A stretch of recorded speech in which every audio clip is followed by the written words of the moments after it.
Hello everyone, how are you? I hope you all are fine. Myself Chitranjan Kumar. Today I am going to discuss very interesting and useful to your daily life time and walks. Okay? Time and walks ये बहुत ही interesting topic है. इससे हमें बहुत सारे question जो होते हैं कम्पिटिटिव एग्जामिनेशन में हमें आगे मिलते हैं. जब हम लोग किसी कम्पिटिटिव एग्जाम में बैठते हैं तो ये जो क्वेश्चंस हैं ये आपको बहुत तंग करते हैं. तो यहाँ पे आप इसे क्लियर कर लीजिएगा तो आपकी सारी प्रॉब्लम दूर हो जाएगी. तो आज हम इसे क्लियर करेंगे अच्छे से. स्टूडेंट्स, इसमें हम लोग क्या डिस्कशन करने वाले हैं? ज़्यादा कुछ इसमें डिस्कशन करना नहीं है. इंट्रोडक्शन आप जानते ही हैं कि इसको क्या इंट्रोड्यूस किया जाएगा. Time and works and pipe and cisterns. Okay, pipe और सिस्टर्न्स के बारे में डिटेल में इसमें समझेंगे. ओके स्टूडेंट्स, तो इससे पहले आप लोगों ने क्या क्या पढ़ा था क्लास 6-7 में? तो क्लास 6-7 में you have learn unitary method. Okay, unitary method आपने लर्न किया था. उसके बाद आपने वेरिएशन मेथड लर्न किया था. Previous chapter we have studied. इसी चैप्टर के पहले वाले चैप्टर में आपने वेरिएशन, इट मीन्स डायरेक्ट और इनवर्स वेरिएशन का अच्छे से आप लोगों ने सीखा है कि क्या होता है. तो 7 में आपने यूनिटरी मेथड सीखा था, जबकि इस प्रीवियस चैप्टर में, इसके पहले वाले चैप्टर में आपने ये वेरिएशंस डायरेक्ट और इनडायरेक्ट. क्लियर है? अब हम लोग क्या, in this chapter we shall use unitary method to solve some problems on time and work. In fact, problems on time and work can also be solved by using variations, so it is the choice of an individual to use either unitary method or variation or both of them in mixed way. Okay? तो students, ये बहुत ही important है. Unitary method में क्या होता है? सबसे पहले आपको ज़्यादा क्वांटिटी का जो आर्टिकल होता है उसका कॉस्ट गिवन होता है. सपोज करें कि आपको 100 क्वांटिटी का कॉस्ट 500 दिया है और आपको पूछ रहा है कि 120 क्वांटिटी का कॉस्ट क्या होगा. तो आप डायरेक्ट इसे नहीं निकाल सकते हैं. या तो यूनिटरी मेथड फाइंड कीजिए यूनिटरी मेथड से, या आप वेरिएशन मेथड यूज कीजिए. तो दोनों मैं आपको पढ़ा चुका हूं. क्लास 7 में यूनिटरी मेथड भी बता चुका हूं और क्लास 8 में वेरिएशन मेथड भी बता चुका हूं. तो जिसमें आपको कन्वीनियंस होता है वो मेथड आप यूज कर सकते हैं. दोनों अगर मिक्स भी करना होता है कहीं कहीं तो वो भी यूज किया जाता है. ओके स्टूडेंट, तो इसमें यही बेसिकली दिया हुआ है कि इस चैप्टर में आपको यूनिटरी मेथड भी यूज कर सकते हैं, करेंगे, और कुछ प्रॉब्लम्स में टाइम एंड वर्क में हम क्या करेंगे, वेरिएशन मेथड भी यूज करेंगे. ओके, तो वेरिएशन मेथड आपको पता है कि डायरेक्ट कब होता है. तो डायरेक्ट अब आपको चूज करना होगा कि डायरेक्ट मेथड कब हम यूज करेंगे, इनवर्स मेथड कब यूज करेंगे और यूनिटरी मेथड कब यूज करेंगे. यूनिटरी तो किसी में हो सकता है, क्लियर है, लेकिन सभी जगह कहीं पे वो कन्वीनियंस करता है, कहीं पे यूनिटरी मेथड.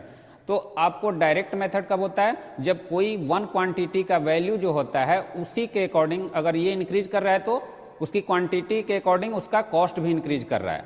क्लियर है? अगर आपने 10 रुपीज में 1 आपने कोई स्वीट्स अगर खरीदी, कोई स्वीट 1, तो आप अगर 200 रुपीज अगर आप खर्च करते हैं तो उसी के अकॉर्डिंग आपका जो स्वीट्स है उसकी भी क्वांटिटी इंक्रीज करेगी. क्लियर है? तो इस वेरिएशन के में हम कौन सा फॉर्मूला अप्लाई करेंगे? Direct variation. ओके, और इनवर्स में one quantity increase then other is decrease. Clear है? तो ये आप लोग डिटेल में डिस्कस इस पे हुआ ही है, तो आप लोग इसे अच्छे समझते हो, यूनिटरी मेथड को भी और वेरिएशन मेथड को भी. तो यूनिटरी मेथड और वेरिएशन और both of them is mixed way, दोनों साथ में मिक्स करके भी यूज होता है. इट मीन्स सम पार्ट्स आप वेरिएशन मेथड से करते हो और सम पार्ट्स यूनिटरी मेथड. अगर थोड़ा सा क्वेश्चन जो होता है थोड़ा सा ब्रॉड होता है, इट मीन्स थोड़ा सा बड़ा क्वेश्चन होता है, तो उसमें दोनों मेथड यूज किया जाता है. ओके स्टूडेंट्स, तो आप समझ गए होंगे कि ये आखिर हमको इस चैप्टर में करना क्या है. इस चैप्टर में हमें जो प्रीवियस में हमने पढ़ा है उसी का यूज करना है, लेकिन एक अलग तरीके से करना है. ओके, ये this is the chapter of understanding, ये मतलब आप जो समझते हो उसी के अकॉर्डिंग उसको यूज करना है। क्लियर है? Time and work, time and work it mean समय और काम। क्लियर है? आपको किसी काम को करने में कितना समय लगता है, इसी पे ये सारा कहानी होता है, स्टोरी सारी यही होती है कि आप किसी काम को कितने टाइम में कंप्लीट करते हो, या कोई काम कितने टाइम में कंप्लीट होता है, या इतने टाइम में कोई इतना डेज में कोई काम, या कोई काम है वो कितने। तो दो तरीके से इसको हम समझते हैं। तो रूल नंबर 1 क्या है? रूल नंबर 1 है student, if a person x completes a piece of work, okay, piece of work in 10 days, then work done by person X in 1 day is 1 by xth part of the work. This is very important. इसमें confusion होता है students को, बहुत सारी confusion होती है कि ये कैसे हो जाता है। तो स्टूडेंट्स यहां पे करें if a person x completes a piece of work. Clear है? तो यहां पे हम अगर यूनिटरी मेथड से इसे समझे स्टूडेंट, तो इसे हम कैसे डील करेंगे, इसे कैसे डील करेंगे? तो 1 डे, तो यहां पे लिखोगे इन 10 days a person, it means x, x यहां करो, एक्स जो है वो क्या है? पर्सन है।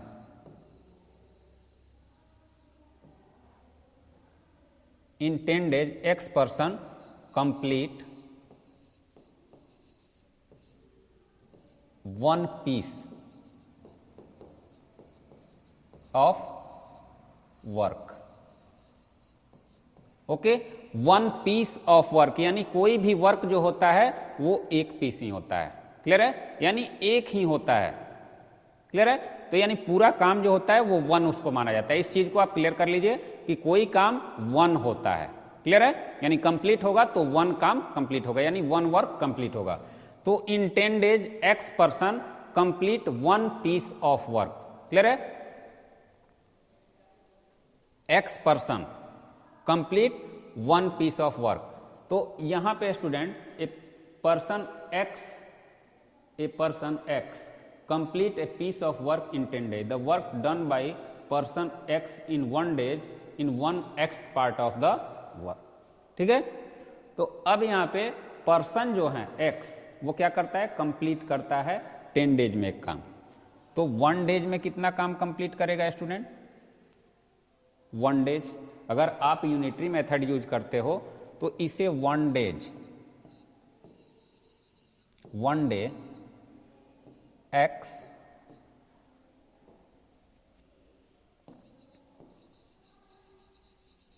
Person complete. स्टूडेंट इस तरीके के यूनिटरी मेथड में आप किस तरीके से, तो 1/x हो जाता है 1 डे में 1/x, यानी कि ये आपको पता नहीं होता है 1 डे में 1/x हम क्यों लिख रहे हैं। यहाँ पे अगर y हमने ले लिया होता, ये अगर y हमने ले लिया होता तो यहाँ पे 1/10 days हो जाएगा। क्लियर है? 1/10 part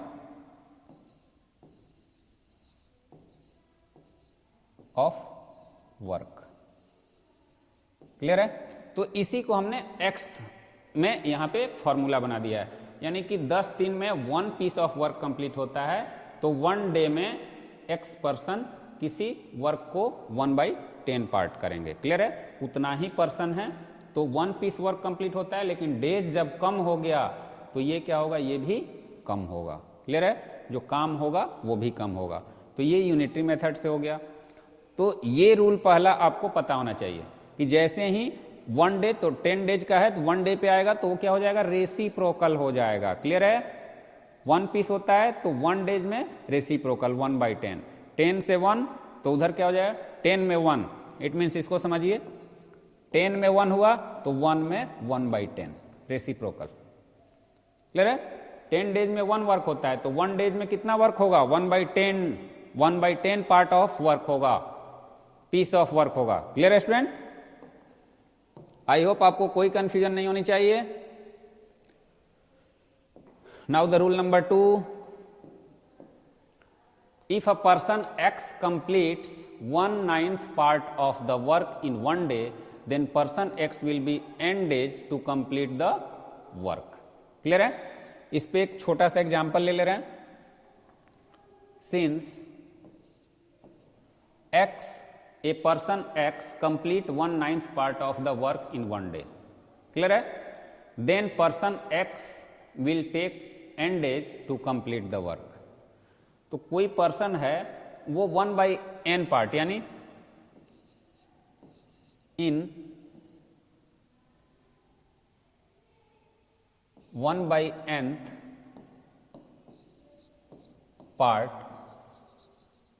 complete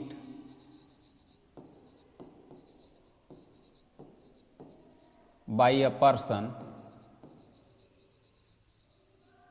in 1 day. Okay student, this is very important.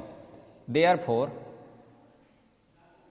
in तो 1th यानी 1/nth पार्ट, 1/nth पार्ट यानी ये कोई पार्ट है. तो कोई भी वर्क जो होता है, मैं अभी आपको बताया कि पूरा वर्क 1 होता है.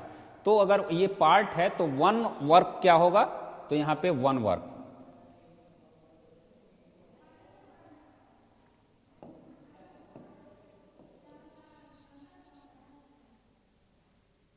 One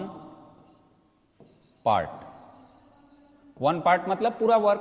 1 part complete bye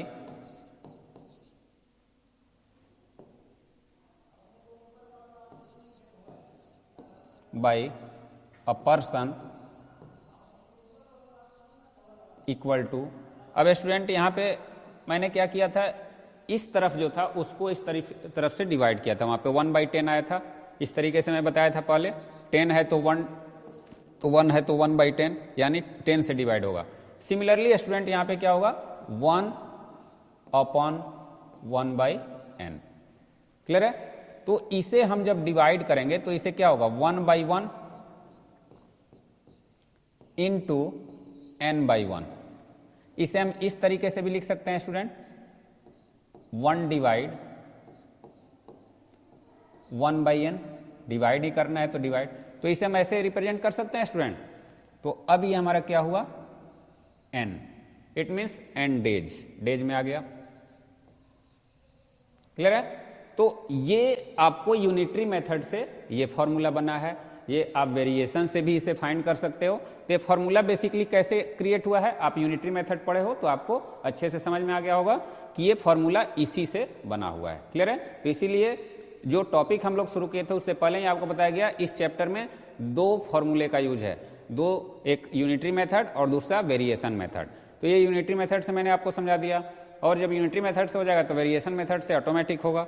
clear है?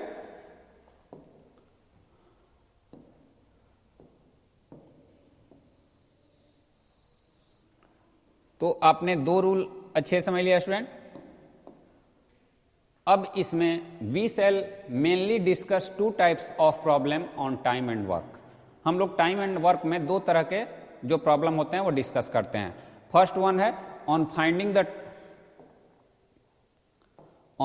The time required to complete a piece of work. अभी मैंने बताया आपको टाइम फाइंड करते हो किसी एक पीस ऑफ वर्क को कंप्लीट करने में कितना टाइम लगा है. Clear student?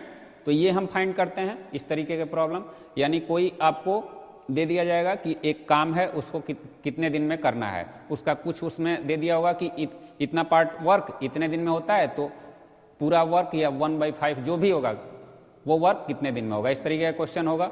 Second one student आपका होता है on finding the work done bye a given period of time.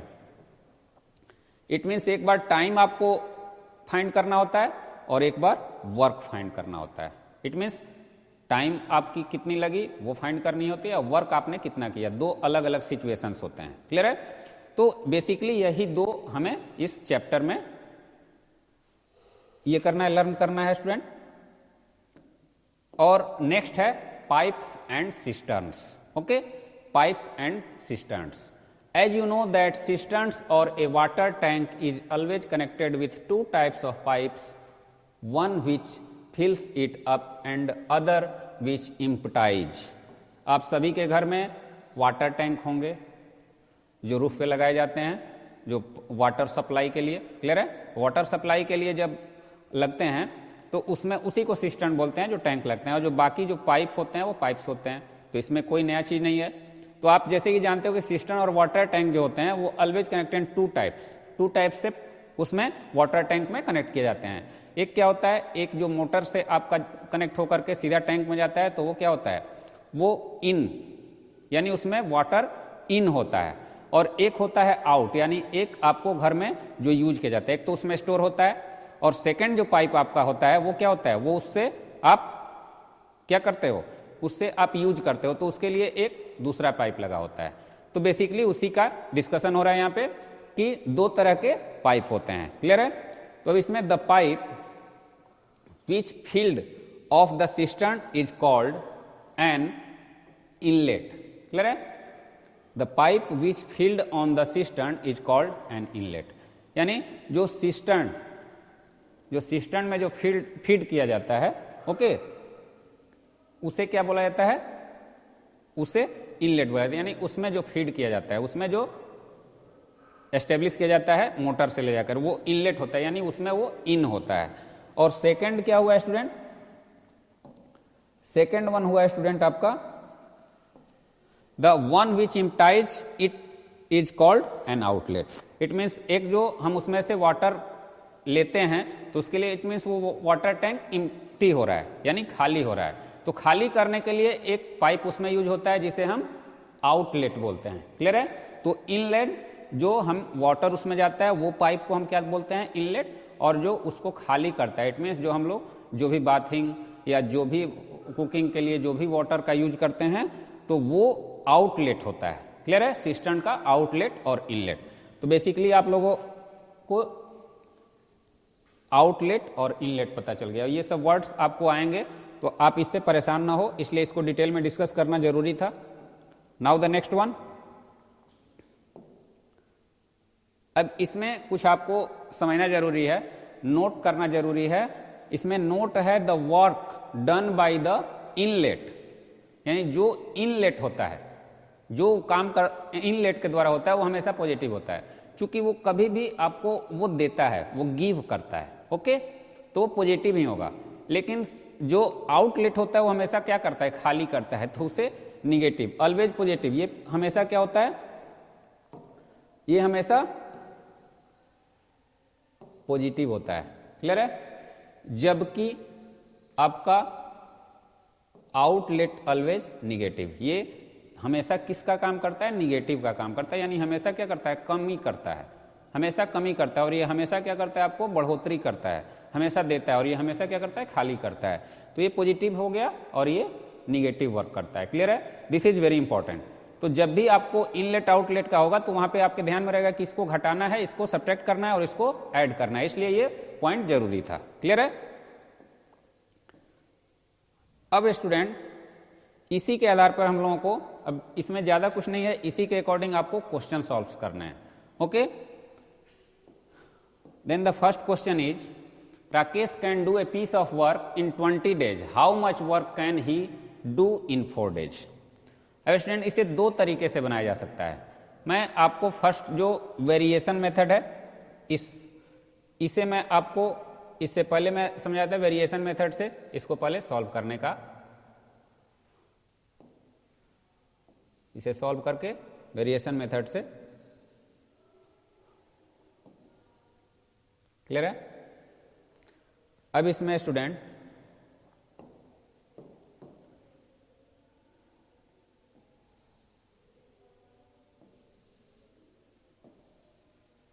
Rakesh can do a piece of work in 10 days, तो यानी नंबर ऑफ डेज यहां पे लिख लीजिए, number of days, okay, 20 days, how much work and piece of work,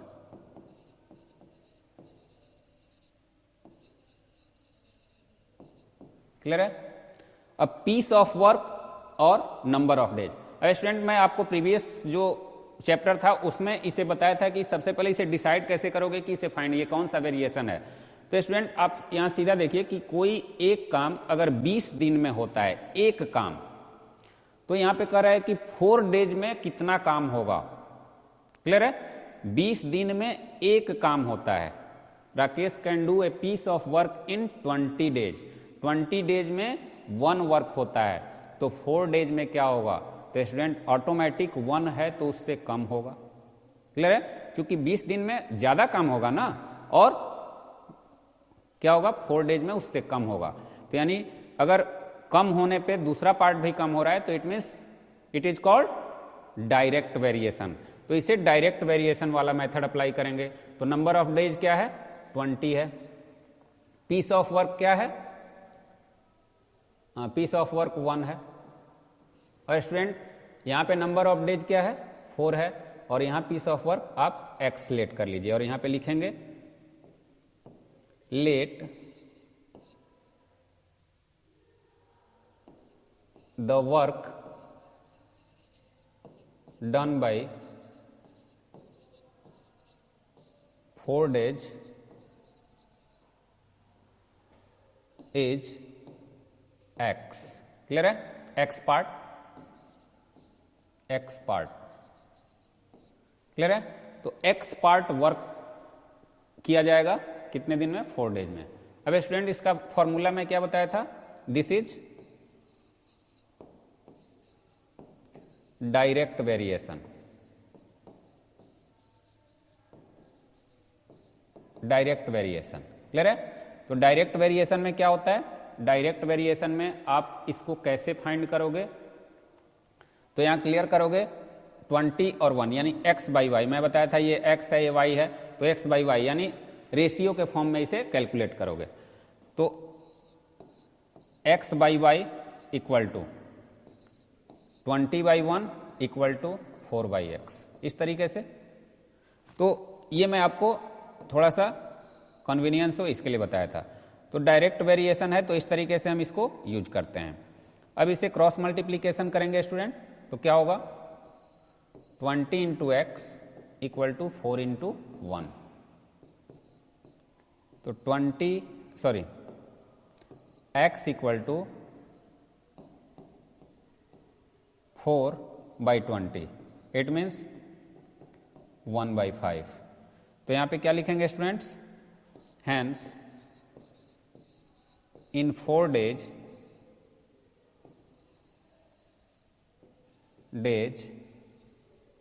1 by 5th piece of work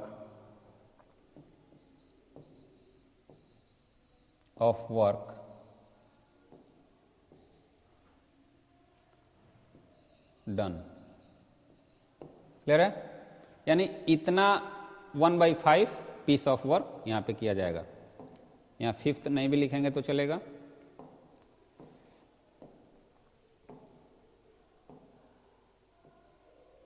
one by 5 piece of work. Clear है? तो ये तो आपको डायरेक्ट वेरिएशन वेरिएशन मेथड हुआ। इसको आप लोग इस तरीके से भी कर सकते हो। मैं बेसिकली वही बता रहा हूं आपको कि आप नंबर ऑफ क्वेश्चन आप फटाफट कर सकते हो। यहां पे क्या है student? Since in 20 days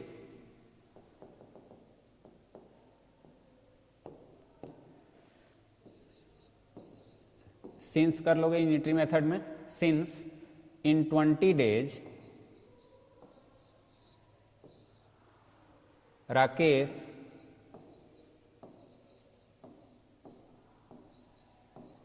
can do 1 work. 1 work लिखो या 1 पीस ऑफ वर्क लिखो। क्लियर है? Therefore in 1 day Rakesh can do 1 by 20 work. ये तो आप लोग जानते ही होंगे कि 1 बाई 20 क्यों हुआ? डिवाइड किया जाता है। क्लियर है? इट मीन्स डिवाइड किया जाता है। और थर्ड हमें क्या फाइंड करना है, इन 4 days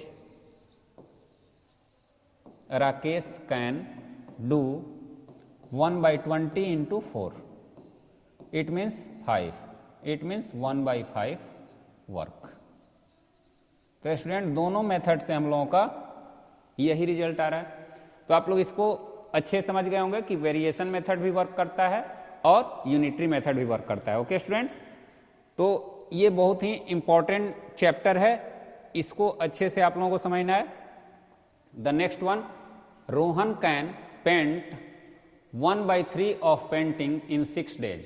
how many days will he take to complete the painting. Okay, तो अब कंप्लीट, कोई भी चीज कंप्लीट होता है तो क्या होता है, 1 होता है, यानी कंप्लीट कर दिया तो क्या कर दिया, पूरा कर दिया। पूरा का मतलब कंप्लीट यानी 1। तो अब ये 1/3 ऑफ पेंटिंग यानी 1/3 ऑफ पार्ट है उसका, और टोटल जब हो जाएगा तो क्या हो जाएगा, 1 हो जाएगा। ये यहां समझने वाली बात है। तो Rohan can paint 1/3 of painting in 6 days। Clear है। तो हाउ मेनी डेज, यहां पे डेज फाइंड करना है। इससे पहले क्या गिवन था, डेज गिवन था और वर्क आपको फाइंड करना था। यहां पे वर्क गिवन है और आपको डेज फाइंड करना है। तो यूनिटरी मेथड ही यहां पे आपको इजी वे में समझ में आ जाएगा। तो यहां पे सीधा लिखोगे स्टूडेंट, सिंस, यहां पे हमें क्या फाइंड करना है, डेज फाइंड करना है। तो एक चीज और आपको मैं बता दूं, यूनिटरी मेथड में भी बताया था, जो चीज फाइंड करना है उसको किस साइड में लिखना है आपको, उसको लेफ्ट साइड में, इट मीन्स लेफ्ट साइड में लिखना है। क्लियर है, राइट साइड से उसे यानी बाद में उसे लिखना है। पहले हमको शुरू करना है जो गिवन है। तो गिवन क्या है स्टूडेंट, दोनों जो गिवन है उसको हमको पहले लिखना है। तो दोनों क्या गिवन है आपको, यहां पे 1/3 और कंप्लीट द पेंटिंग। कंप्लीट यानी 1 पार्ट कंप्लीट करना है। तो यहां पे लिखोगे since Rohan can paint 1/3 part of painting in 6 days। Okay student, यहां पे रोहन ये गिवन है, इसमें ये भी गिवन है और डेज हमें फाइंड करना है। तो डेज फाइंड करना है, इसका मतलब क्या है कि हमें डेज के जगह पे आपको क्या करना है, आपको वही फाइंड करना है डेज कैसे होगा। तो अब यहां पे उसी तरीके से रोहन कैन पेंट, यहां पे पेंट होगा, पेंट 1 part, 1 part मतलब पूरा भाग कंप्लीट हो जाएगा, यहीं पे क्वेश्चन सॉल्व हो जाएगा आपका। 1 part ऑफ पेंटिंग, 1 part का मतलब पूरा पार्ट, 1 part का मतलब क्या होता है, पूरा, कंप्लीट 1 part। ये बहुत इंटरेस्टिंग चीज है। अगर 1 part आपने समझ लिया तो समझ में आ जाएगा। यहां पे अब आगे कुछ नहीं फाइंड करना है, यहां पे कंप्लीट कर देना है, यानी 1 part को पूरा कर देना है। Painting in 6/1/3। ओके, तो we can also write 6 divide by 1/3। अगर आपको समझ में नहीं आता है, वैसे भी आप वैसे कर लोगे। यहां पे डेज, तो इसे स्टूडेंट हम लोग ऐसे भी लिख सकते हैं 6 × 3/1, यानी 18 डेज हो जाएगा स्टूडेंट। 18 डेज में ये वर्क कंप्लीट करेगा। यानी किसी काम का 1/3 अगर 6 डेज में होता है तो पूरा काम ऑटोमेटिक 18 डेज में होगा। ये आप अच्छे समझ सकते हो। तो स्टूडेंट, ये जो चैप्टर है बहुत ही इंटरेस्टिंग है, इसमें बहुत ही अच्छे अच्छे क्वेश्चन आपको आगे मिलेंगे।